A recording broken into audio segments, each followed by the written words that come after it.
Hola, espero estén bien. Mi nombre es Paola Novieli. Vamos a dar inicio a la prepa del sistema vestibular. El sistema vestibular detecta aceleraciones lineales y angulares de la cabeza.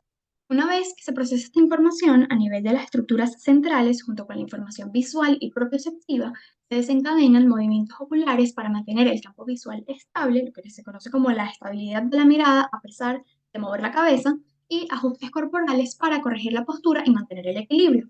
La información vestibular asciende a la corteza. Recordemos que todo lo que llega a la corteza se vuelve consciente, por lo tanto, en la corteza se procesa la percepción consciente de la orientación espacial.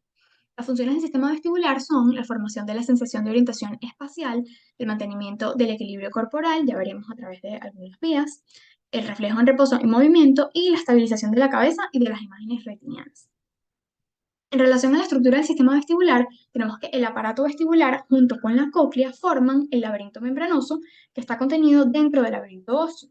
A su vez, el aparato vestibular va a estar constituido por tres canales semicirculares, el anterior, posterior y lateral u horizontal, y dos órganos otolíticos que son el utrículo y el sáculo. Los canales semicirculares se conectan con el utrículo se conecta con el sáculo y el sáculo va a establecer conexión con la cóclea. Por lo tanto, la endolinfa, que era producida por la estría vascular de la cóclea, va a alcanzar el aparato vestibular. Recordemos que la endolinfa era un líquido cuya composición era similar al líquido intracelular, por lo que tiene altas concentraciones de potasio y bajas concentraciones de sodio, mientras que la perilinfa, que era un líquido similar al líquido cefalorraquídeo o líquido extracelular, tenía altas concentraciones de sodio y bajas concentraciones de potasio, se va a encontrar por fuera de todos los conductos vestibulares. Los canales semicirculares detectan aceleraciones angulares y son insensibles a las aceleraciones lineales. Esto es muy importante y es pregunta. Los canales semicirculares detectan aceleraciones angulares. Van a formar ángulos rectos entre sí, por lo que representan los tres planos del espacio. Cada canal va a presentar un ensanchamiento que se denomina cópula, donde van a estar localizadas las células ciliadas, que van a ser las células receptoras vestibulares que constituyen el epitelio sensorial. Estas células van a estar inervadas por fibras aferentes primarias del nervio vestibular, similar a como ocurre en el sistema auditivo. Las células ciliadas, que son nuestras células receptoras, y la fibra aferente primaria son células distintas, es decir, la célula ciliada va a establecer un contacto sináptico con la fibra aferente primaria, donde se van a generar los potenciales de acción y se va a llevar la información a las estructuras superiores. Los cilios que están localizados en la porción apical de las células se encuentran embebidos en una sustancia gelatinosa que se denomina cúpula. Si ocurre algún movimiento de la endolinfa, esta va a empujar a la cúpula, lo que va a generar que se doblen los hilos de las células vestibulares y esto va a permitir detectar el movimiento de la cabeza en relación a la aceleración angular. Entonces, con respecto al proceso de transducción, tenemos que las células ciliadas son mecanorreceptores, es decir, que van a transformar los estímulos mecánicos, como es el doblamiento de los cilios, en estímulos eléctricos, ¿sí? Entonces, estos mecanorreceptores, a través de los distintos movimientos de la cabeza, van a determinar que se doblen los cilios. Recordemos que los estereocilios se disponen en orden de tamaño de los más pequeños a los más grandes. El cilio más grande se denomina quiniocilio y todos los cilios van a estar en contacto con la endolinfa. Además, van a existir proteínas que van a generar uniones estrechas entre los cilios que van a garantizar el mantenimiento de ese orden de los cilios. Además, igual que como ocurría con la célula ciliada del sistema auditivo de la cóclea, el órgano de Corti, mejor dicho, va a existir una diferencia de potencial eléctrico de menos 125 milivoltios entre la célula ciliada y la endolinfa. Porque recordemos que nuestra célula ciliada tiene un potencial de menos 45 milivoltios con respecto a la perilinfa, mientras que la endolinfa tiene un potencial de más 80 milivoltios con respecto a la perilinfa. Por lo tanto, se va a generar una diferencia de potencial eléctrico muy grande entre la célula ciliada y la endolinfa, lo que va a determinar la despolarización de nuestra célula ciliada. Entonces, cuando los estereocilios se doblan hacia el quinocilio, es decir, de cilio de menor tamaño al de mayor tamaño, va a aumentar la conductancia para los cationes y se produce la despolarización de las células ciliadas. En contraparte, cuando los estereocilios se doblan en sentido contrario al quinocilio, disminuye la conductancia para los cationes y se produce la hiperpolarización de las células ciliadas. La despolarización va a estar mediada por la entrada de potasio y de calcio, lo que va a favorecer la liberación del neurotransmisor excitador glutamato, que va a actuar sobre la fibra aferente primaria. Algo muy importante es que las células ciliadas vestibulares van a liberar de forma tónica el glutamato, por lo que se va a registrar en nuestra fibra aferente en condiciones de reposo una cierta frecuencia de potenciales de acción. Es decir, las células ciliadas vestibulares van a estar liberando constantemente, sin recibir ningún estímulo particular, todo el tiempo van a estar liberando glutamato. por lo que la fibra aferente primaria siempre va a tener cierta frecuencia de potenciales de acción. Cuando ocurre una despolarización de la célula ciliada, lo que va a pasar es que va a aumentar la frecuencia de disparo de potenciales de acción en la fibra aferente primaria, mientras que cuando ocurre la hiperpolarización de la célula ciliada, va a disminuir la frecuencia de los potenciales de acción en la fibra aferente primaria. Entonces, ¿cómo funcionan los conductos semicirculares? Cuando se produce la rotación de la cabeza, los conductos semicirculares van a girar con ella, pero la endolinfa que está en los conductos semicirculares permanece estacionaria, estática. Entonces, se va a producir un flujo relativo del líquido dentro de los conductos en dirección opuesta a la rotación de la cabeza. Es decir, cuando nosotros giramos la cabeza, los conductos semicirculares van a girar también, pero la endolinfa no se mueve, se queda estática. Esto es como, por ejemplo, cuando vamos en un carro y es de noche, nos vamos moviendo y vemos la luna, y nosotros sentimos que nos movemos en un sentido y que la luna se va moviendo en sentido opuesto. Es exactamente lo mismo. La luna equivale a la endolinfa. Nosotros somos lo que nos movemos, nuestra cabeza rota, los conductos semicirculares rotan también, la endolinfa no se mueve, pero realmente se va a generar un movimiento relativo de la endolinfa en el sentido contrario a el giro de nuestra cabeza. Entonces, esto va a generar una deformación de la cúpula que va a doblar los hilos de las células vestibulares, produciendo una despolarización o una hiperpolarización. Algo muy importante a tomar en cuenta es que las células ciliadas vestibulares de los conductos semicirculares van a estar orientadas todas en el mismo sentido. Entonces, por ejemplo, si vemos esta fotico que está aquí a la izquierda, abajo, vemos que dice que tenemos que la cabeza va a rotar hacia la derecha, por lo cual los conductos semicirculares se van a estimular del lado derecho y del lado izquierdo, y se va a generar en el lado derecho el movimiento de la endolinfa en dirección opuesta. Por lo tanto, se va a estimular el movimiento de los cilios hacia el quinocilio, que es el cilio de mayor tamaño, lo que va a generar la despolarización de la célula ciliada vestibular del lado derecho, lo que genera un aumento en la frecuencia de disparo de los potenciales de acción de la fibra aferente primaria. En cambio, en el lado izquierdo, el conducto semicircular izquierdo, se está generando el movimiento relativo de la endolinfa en sentido contrario al quinocilio, lo que va a generar la hiperpolarización de la célula ciliada vestibular, disminuyendo la frecuencia de disparo de potenciales de acción en la fibra aferente primaria. Otro punto a destacar es que la frecuencia de descarga cuando se produce este movimiento es de tipo fásico, es decir, va a responder a estímulos cambiantes. Esto quiere decir que cuando se genera, eh, cuando se inicia el movimiento de rotación, se va a estimular la fibra aferente primaria que va a empezar a descargar potenciales de acción, y cuando se vuelve a estimular a la fibra aferente primaria es cuando termina el movimiento. Es decir, básico es, responde a estímulos cambiantes cuando inicia el estímulo y cuando termina el estímulo. Mientras estemos girando, no se va a estimular. En cuanto a los órganos otolíticos, estos van a detectar aceleraciones lineales y son insensibles a las aceleraciones angulares. Una vez más, esto es muy importante y siempre lo preguntan, los órganos otolíticos detectan aceleraciones lineales. El epitelio sensorial se denomina mácula y en él se encuentran las células ciliadas vestibulares que también van a estar inervadas por fibras aferentes primarias del nervio vestibular. Los cilios van a estar embebidos en una sustancia gelatinosa que contiene otoconias, que son cristales de carbonato de calcio. Inclusive cuando estos cristales no cumplen su función adecuadamente, se produce vértigo. Y en cuanto a la transducción de la señal y la descarga basal en reposo de glutamato, va a ser igual a la de los canales semicirculares. Es decir, cuando se produce el doblamiento de los cilios hacia el quinocilio, se va a generar la despolarización de la célula ciliada vestibular y un aumento del disparo de las frecuencias de los potenciales de acción en la fibra aferente primaria. Y lo contrario cuando ocurre la hiperpolarización. Entonces, en cuanto al funcionamiento de los órganos otolíticos, algo muy importante es que las células ciliadas van a presentar orientaciones diferentes en el mismo órgano otolítico en función de una línea divisoria a modo de lomo que se denomina estriola. Entonces, en el utrículo, las células ciliadas se orientan hacia la estriola, mientras que en el sáculo se orientan en dirección contraria. Por lo tanto, estas orientaciones distintas van a permitir que, como la organización no es tan perfecta en un mismo órgano autolítico, vamos a tener cilios que están orientados en un sentido y en el sentido opuesto, va a determinar una diversidad en el movimiento. Entonces, cuando la cabeza es sometida a una aceleración lineal, los otolitos, que van a presentar una mayor inercia que el líquido que los rodea, se quedan rezagados, es decir, los otolitos no se mueven, pero sí se va a generar que se doblen los cilios y se desplazan en dirección contraria a la cabeza, lo que comentamos anteriormente, si se doblan hacia el quinocilio se va a producir una despolarización, si se doblan en sentido contrario se va a producir una hiperpolarización y siempre va a existir una descarga basal en reposo. En este caso, la frecuencia de descarga cuando se produce el movimiento es de tipo tónico o de adaptación lenta y va a responder a la variación del estímulo. Es decir, siempre que estemos haciendo el movimiento se va a generar la descarga de los potenciales de acción. No solamente cuando comienza o termina, sino durante todo el tiempo que estemos realizando la aceleración lineal de la cabeza. Este esquemita simplemente para repasar lo que hemos conversado.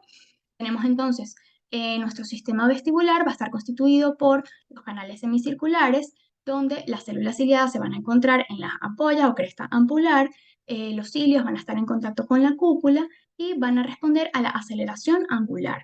En el caso de los órganos otolíticos, jutrículo y sáculo, vamos a tener nuestras células ciliadas que van a estar en contacto con la otoconia, van a tener una distribución diferente dentro de un mismo órgano otolítico con respecto a la estriola y las células ciliadas van a responder a la aceleración lineal. Entonces, con respecto a las vías vestibulares centrales, tenemos que las fibras aferentes primarias van a tener su cuerpo celular en el ganglio de Scarpa y van a formar el nervio vestibular que van a proyectar hacia el núcleo vestibular, que se encuentra en el tallo encefálico. El núcleo vestibular va a constituir el primer punto de relevo de la vía vestibular. Este núcleo vestibular se va a estar ubicado específicamente entre el bulbo y la protuberancia y va a presentar varias porciones: núcleo vestibular superior, núcleo vestibular medial, núcleo vestibular lateral y núcleo vestibular inferior.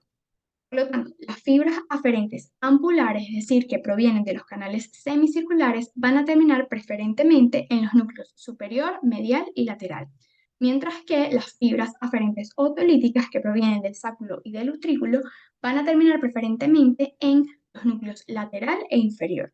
Entonces, básicamente, esto va a tener una organización bien determinada de dónde van a terminar las fibras dependiendo del órgano específico de donde provengan.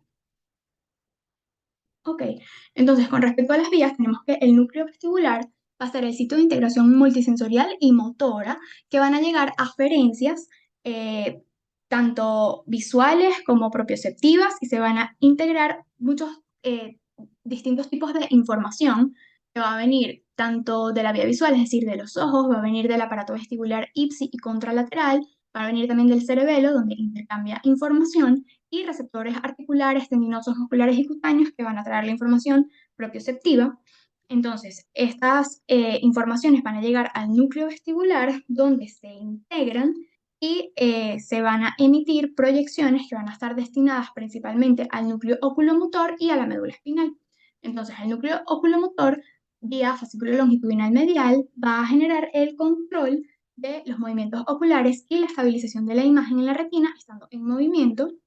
Eso lo vamos a ver ahorita un poquito mejor. Las proyecciones que llegan a la médula espinal vía tractos vestibuloespinal medial y lateral van a mediar respuestas motoras para corregir la postura y mantener el equilibrio y también el control de movimientos de la cabeza. Y también se van a generar otras proyecciones vestibulares al cerebelo, la formación reticular, el complejo vestibular contralateral y el tálamo, donde se va a generar la percepción consciente de la actividad vestibular.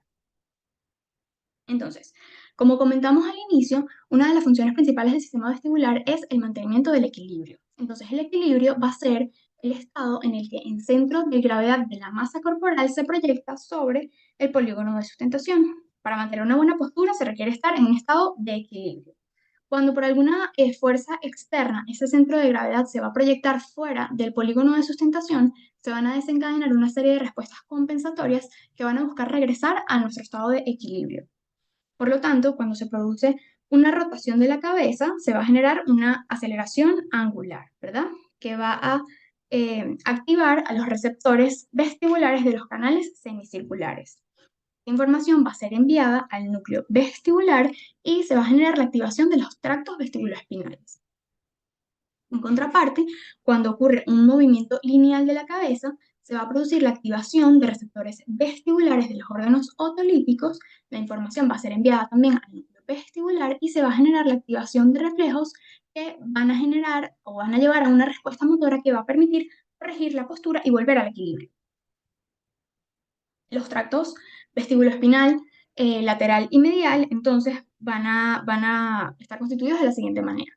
El tracto vestibuloespinal lateral va a activar los músculos extensores e inhibir a los músculos flexores, generando una respuesta postural antigravitatoria que va a actuar sobre motoneuronas alfa.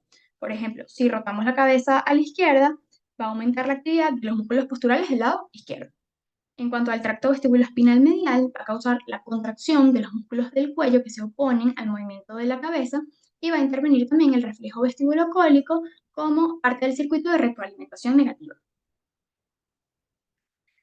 Otra de las funciones importantes del sistema vestibular era el control de los movimientos oculares, es decir, el movimiento coordinado de los ojos, en el cual va a intervenir el sistema vestibular a través del reflejo vestíbulo-coclear, que va a permitir mantener la mirada fija en un punto a pesar de la rotación de la cabeza, que se conoce como la estabilización de la mirada, es decir, cuando estamos viendo un punto fijo y empezamos a girar la cabeza, pero si queremos seguir manteniendo la mirada en ese punto fijo que teníamos, ¿ok? Entonces, la rotación de los ojos va a ser en sentido contrario, pero de la misma magnitud que la rotación de la cabeza. Si yo estoy rotando mi cabeza hacia la izquierda y quiero mantener mis ojos viendo un punto fijo, mis ojos van a rotar hacia la derecha, mientras mi cabeza rota hacia la izquierda. Para recordar, vamos a tener el nervio oculomotor que va a inervar al músculo recto medial, cuya función va a ser la aducción o rotación medial de los ojos, y el nervio abducens que va a inervar al músculo recto lateral, cuya función va a ser la abducción o rotación lateral de los ojos. Entonces, para la mirada conjugada hacia un lado, es decir, cuando queremos mantener la mirada fija de ambos ojos en un punto, se van a contraer dos músculos, el recto medial de un lado y el recto lateral del lado contralateral. Y para ello se va a activar el nervio oculomotor de un lado y el nervio abducens del lado contralateral que va a inervar estos músculos respectivamente. En este ejemplo tenemos, primero los dibujitos están en posición anatómica por ese caso, que cuando nuestro estímulo va a ser el giro de la cabeza hacia la izquierda, se va a producir la mirada conjugada que ve hacia la derecha. Entonces, cuando giramos nuestra cabeza hacia la izquierda, se genera una activación del núcleo vestibular izquierdo que va a producir la activación del núcleo oculomotor izquierdo y del núcleo abducens derecho, generando así la contracción de los músculos recto medial izquierdo y recto lateral derecho, que va a permitir mantener la mirada fija hacia la derecha. A su vez, entonces, se produce la disminución de la actividad del núcleo vestibular derecho, lo que va a inhibir tanto el núcleo oculomotor derecho como el núcleo abducens izquierdo, generando así que disminuya la contracción o se inhiba completamente los músculos recto medial derecho y recto lateral izquierdo, permitiendo así mantener la mirada fija hacia la derecha. Ahora vamos a mantener este mismo ejemplo, pero ilustrándolo de manera un poco más específica con lo que es el reflejo de toda la vía vestibulocular. Entonces, por ejemplo, si rotamos la cabeza hacia la izquierda, esto va a generar un aumento de la actividad de las fibras aferentes del canal semicircular horizontal izquierdo y una disminución de la actividad del canal semicircular horizontal derecho. Entonces, cuando aumente la actividad en el canal semicircular izquierdo, va a generar un aumento de la actividad del núcleo vestibular izquierdo y la activación de fibras ascendentes que proyectan hacia el núcleo oculomotor izquierdo y al núcleo abducens derecho. Entonces, disminuye también la actividad del conducto semicircular derecho y eso va a generar que disminuya la actividad del núcleo vestibular izquierdo y que se inhiban las fibras ascendentes que proyectan al núcleo oculomotor derecho y al núcleo abducens izquierdo. Esto va a permitir la contracción de los músculos que permiten un movimiento hacia la derecha. Entonces, recuerden aquí, puede ser un poquito trabalenguas, pero vean el esquemita, en realidad no es tan complicado. Tienen que fijarse que siempre se van a activar músculos que van a permitir eh, el, la contracción de los músculos que van a permitir el movimiento de los ojos hacia el mismo lado, es decir, el núcleo oculomotor izquierdo con el núcleo abducens derecho.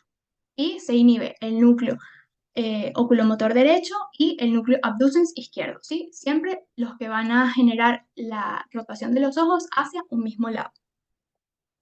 Ok, en cuanto al nistagmo, tenemos que va a ser un movimiento involuntario e incontrolable de los ojos en sentido horizontal, vertical, oblicuo, rotatorio o una combinación de todos, y va a ser una respuesta refleja, compleja, que se divide en dos fases. Va a tener una fase lenta que está constituida por movimientos lentos compensatorios de estabilización visual que van en dirección contraria al movimiento de la cabeza. Entonces, si yo roto mi cabeza hacia la derecha, la fase lenta del nistagmo va a ir hacia la izquierda y se va a explicar por el reflejo vestibulocular, como vimos ahorita, en el cual intervienen los núcleos vestibulares. La fase rápida va a estar constituida por movimientos rápidos de regreso hacia el centro de la órbita en la misma dirección del movimiento de la cabeza. Entonces ponemos el mismo ejemplo, si yo rotaba mi cabeza hacia la derecha, la fase lenta va a ir hacia la izquierda en sentido contrario y la fase rápida va a buscar regresar los ojos hacia el centro de la órbita, hacia la derecha. ¿Ok? Esta fase rápida va a tener características de los movimientos sacádicos que van a estar controlados principalmente en la formación reticular. Entonces, el nistagmo se va a producir por dos fases. Una fase lenta, que es la primera que se produce en sentido contrario al movimiento de la cabeza, y una fase rápida, que va a ir en la misma dirección del movimiento de la cabeza, buscando regresar los ojos hacia el centro de la órbita. Algo muy importante es que se va a caracterizar o se va a nombrar el nistagmo sobre la base de la dirección en la que ocurre la fase rápida. Entonces, los nistagmos se van a nombrar siempre por la fase rápida, que es la última fase que ocurre. Entonces, si yo digo un nistagmo hacia la derecha, significa que yo roté mi cabeza hacia la derecha, primero hubo un movimiento lento hacia la izquierda y luego un movimiento rápido hacia la derecha. ¿Okay? Con respecto al nistagmo calórico, tenemos que se va a producir cuando tenemos a nuestro paciente en decúbito supino y se va a poner su cabeza aproximadamente a 30 grados centígrados, de manera que el canal semicircular horizontal quede casi de manera vertical, y entonces se va a irrigar un oído con agua fría o con agua caliente, y esto va a conducir a movimientos oculares espontáneos. Si se irriga con agua fría, se va a producir la fase lenta del nistagmo hacia el oído irrigado y la fase rápida hacia el lado contrario del oído irrigado. Y si se irriga el oído con agua caliente, la fase lenta se va a producir hacia el lado contrario del oído irrigado y la fase rápida hacia el oído irrigado. Entonces, recuerden que siempre vamos a caracterizar el nistagmo por la fase rápida. Y la memotecnia es COWS, que es Cold Opposite Warm Same. Cuando irrigamos con agua fría, el nistagmo va a ocurrir hacia el lado contrario, ¿sí? Huimos de lo frío. Y cuando irrigamos con agua caliente, el nistagmo va a ocurrir hacia el mismo lado irrigado. Es decir, eh, siempre vamos hacia el lado que está caliente. Vamos a ver si así se les hace más fácil recordarlo, y traten de no complicarse, apréndenselo por la fase rápida, que es la fase que tiene el mismo nombre, ¿ok? Este esquemita un poquito para repasar lo que hemos visto a lo largo de toda la prepa. Y bueno, eso fue todo. Muchas gracias. Estoy a la orden cualquier duda. Y bueno, muchos éxitos en sus exámenes.